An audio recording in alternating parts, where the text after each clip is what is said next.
Sure. My name is Dulce Sherman. I am the owner of Sherman Executive Consulting, and I have about 25 years of HR experience in the for-profit industry and nonprofit industry as well. Yeah, so my parents were immigrants from Mexico. I am second born generation in Nebraska, born in Nebraska.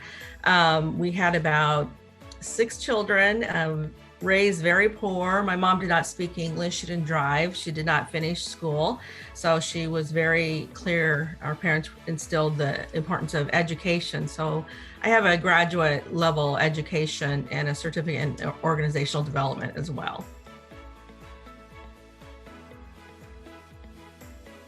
Yes, I was raised in Minden, Nebraska, and then moved to Omaha, Nebraska about 15 years ago. I really enjoyed working with people. My dad was a minister and he always dedicated in the service of life.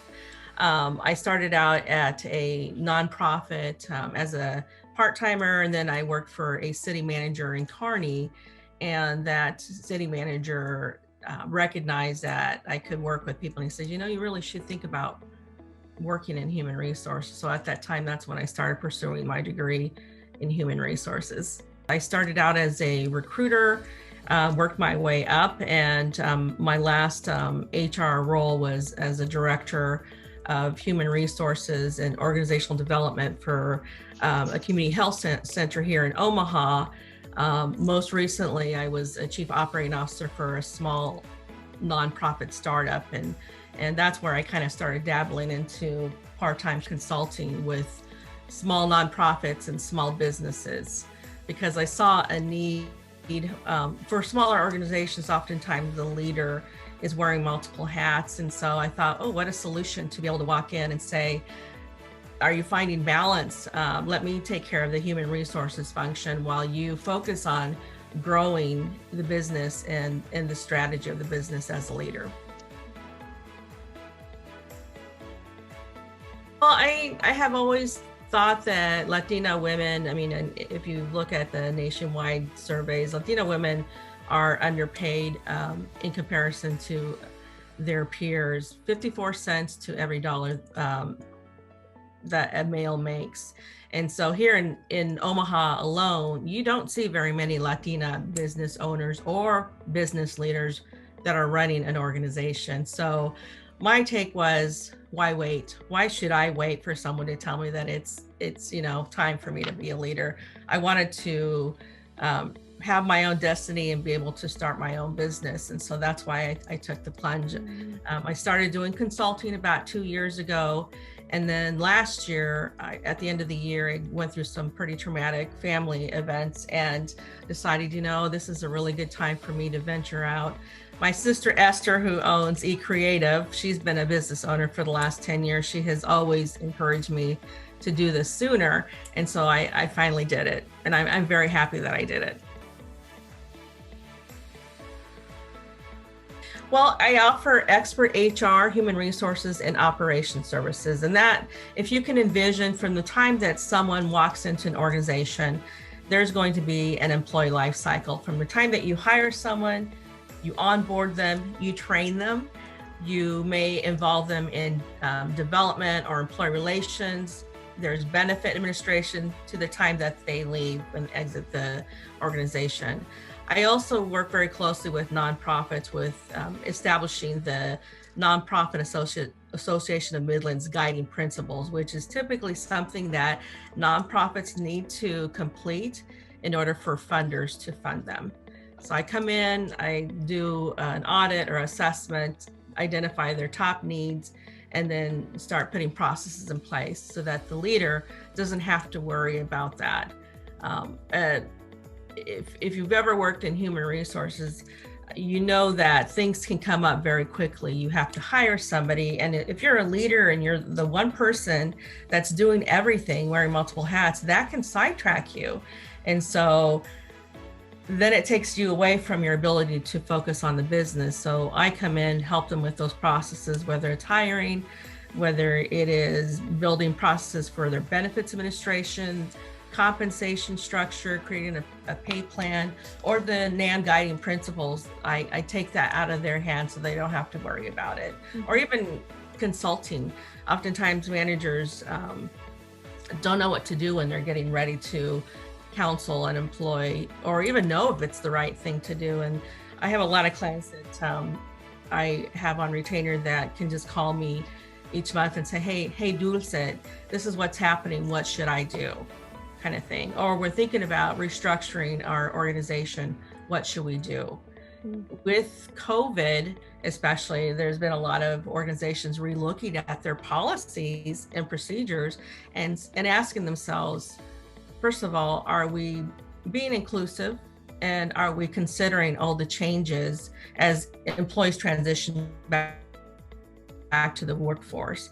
Are our policies and procedures still effective? Are they with the times? And that's what I've been spending a lot of my time as well, is talking to businesses on their recruiting strategy, their employee handbooks, and changing those so that they're current. My goal eventually is to work with the chamber and help some of the smaller Latino businesses that we have in South Omaha, kind of be a champion for them if they're needing to put some processes in place, if they need to talk about strategy for their business. I want to be that person to help facilitate that for them. I'd say hiring. Hiring is very challenging right now, and a lot of smaller businesses don't have their processes established. They don't have a handbook in place. So a lot of the work that I do is establishing employee handbooks and selection, employee relation processes. Benefits administration is another thing. So if you're going to attract the talent, then how am I going to retain that talent if I don't have a benefits plan? As a small employer or nonprofit, that can be challenging. So it's working with them on their budget and coming up with creative ways that you can create benefit plans that are going to attract and retain talent for them. I have an initial meeting to understand what's working and what's not working. And I also like to understand what they see as their top 3 rocks, their greatest needs. What is getting in the way of your ability to be successful as a leader? What are those things? And so we talk about that. I also like to talk about strategy. Do they have a business strategy? And are you aligning your human resources function with your business strategy? Because we want to make sure that that's mirroring their strategy.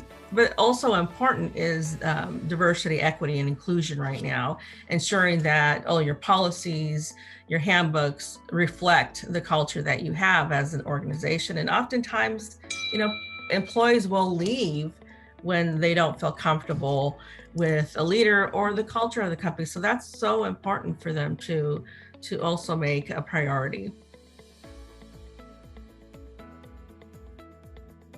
It's very, it can be planned, but with human resources, as we know, it can change very quickly because somebody may need to terminate an employee. Someone may say, hey, we've got this position we need to hire. What would you do?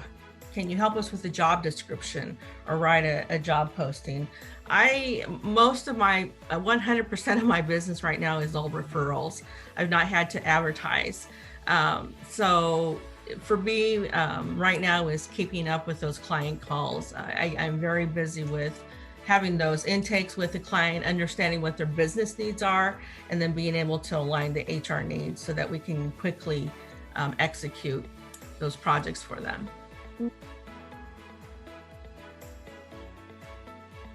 Probably the most important thing a company can do is really look at how they are acquiring their talent.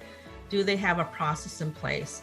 Are they clearly saying what the steps are in the process? So when you hire someone, are you truly taking the time to put a process together, meaning someone pre-screens them, then you have a next level interview, which could be a cross-functional interview. And then perhaps the third interview is meeting with the team. I guess what I'm trying to say is you need to take time to hire the right person. And that means also doing a really good job of communicating what your culture is, because if you're not telling people that you've got a great organization and telling them why would someone come work for you?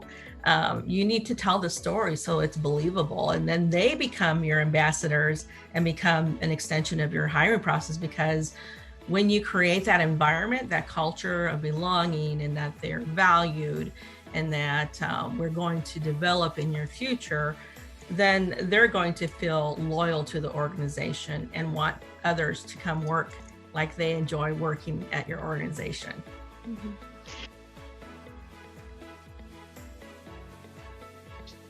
I just joined recently. I have attended their events probably for the last 3 years. I was a speaker at their diversity conference a couple years ago, and recently I decided to join the Hispanic Chamber. So I'm really excited. I think the world of Yesenia and Diva. I just enjoy seeing the growth of their organization and how much they have expanded throughout the state and how they're advocating for Latinos. I'm Dulce Sherman. My phone number is 402-305-2236. Website is shermanexecutiveconsulting.com.